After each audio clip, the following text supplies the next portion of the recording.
علامہ صاحب ایک روز ہمارے پاس یہاں پہ کویشچنز آتے ہیں، بہت سوالات آتے ہیں کہ کچھ پڑھنے کے لیے بتا دیجیے یہ جو وبا پھیلی ہے، اور اس کے علاوہ ویسے بھی صحت کے بہت سے مسائل رہتے ہیں، تو ہمیں مجھے یاد ہے کہ شاید ہمارے پاس کچھ پڑھنے کے لیے تھا، اگر جی ہم جی کچھ وقت ہمیں مل جائے، کیونکہ ہر اگر روز ہم چاہتے ہیں اس کو پڑھنا لیکن وقت نہیں مل پا رہا، اور لوگوں کے بہت سے سوال ہوتے ہیں، تو وہ بھی ہم آپ فون کالز بھی لیں گے. جی آپ علامہ صاحب. فرمائیں تو میں ہم تمام سامعین اور ناظرین کے لیے ایک تحفہ، ایک ہدیہ، جی بالکل، بسم وہ اللہ. یہ کہ صحیفہ سجادیہ جو امام زین العابدین علیہ السلام کی دعاؤں کا مجموعہ ہے، 57 دعائیں حضرت کی ہیں. بہت مختصر سرچ کر رہا ہوں تعارفی طور پر، اور مجھے بڑا سرور محسوس ہوا جب سبھی بھائی ڈاکٹر صاحب مکۃ المکرمہ میں ایک کتاب فروشی پر، ایک کتاب بک اسٹال پر کتاب جہاں بک رہی ہوتی ہیں، دینی کتابیں زیادہ تر مکہ و مدینہ میں آپ کو ملیں گی، تو مجھے بہت اچھا لگا کہ خود مکہ سے چھپی ہوئی صحیفہ سجادیہ میں لے کر آیا.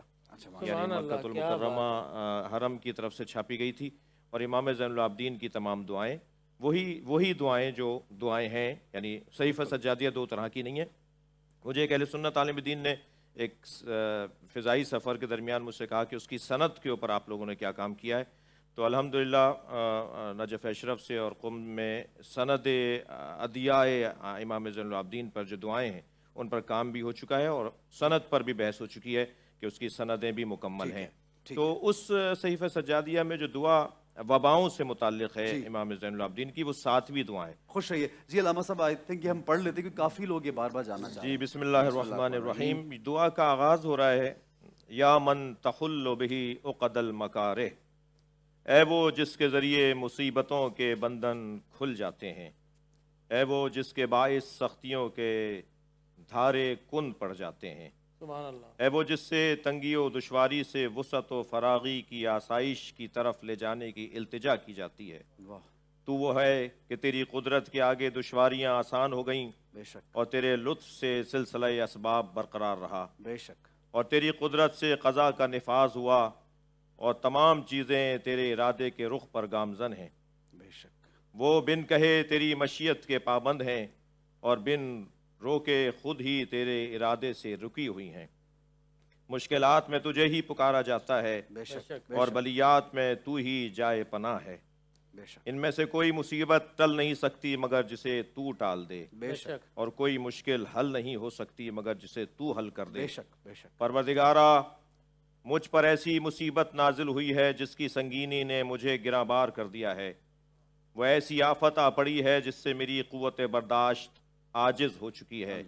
تو نے اپنی قدرت سے اس مصیبت کو مجھ پہ وارد کیا ہے، اور اپنے اقتدار سے میری طرف متوجہ کیا ہے.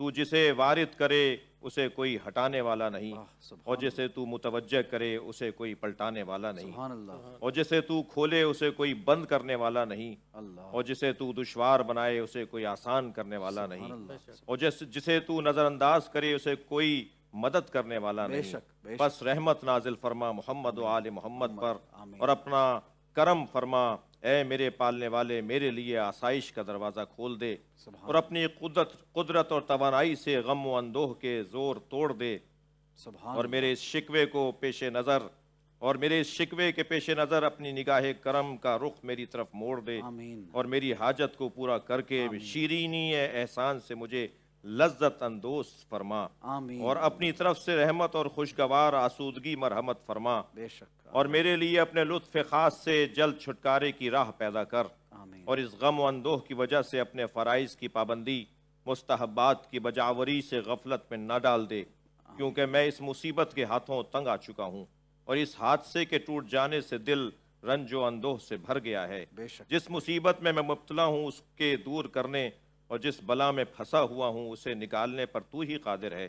لہٰذا اپنی قدرت کو میرے حق میں کار فرما کر، اگرچہ تیری طرف سے میں اس کا سزاوار نہ قرار پا سکوں. اے عرش عظیم کے مالک، پس تو قادر ہے، اے سب رحم کرنے والوں سے بڑھ کر رحم کرنے والے. سبحان اللہ. آمین یا الہی، آمین یا رب العالمین. اور علامہ صاحب کیا خوبصورتی ہے ماشاءاللہ. یہ وقت کے حساب سے لگ رہا ہے کہ ابھی اس وقت کی دعا ہے. جی، اور آئی تھنک یہ بڑا ایک ضروری ہے کہ اس دعا کو عام بھی کیا جائے اور اس کو اس طریقے سے پڑھا جی. ہم نے کوشش کی کہ اس کے عربی کے کلمات جو حضرت کے اپنے الفاظ ہیں وہ ہم نہیں دہرائے، کیونکہ ترجمہ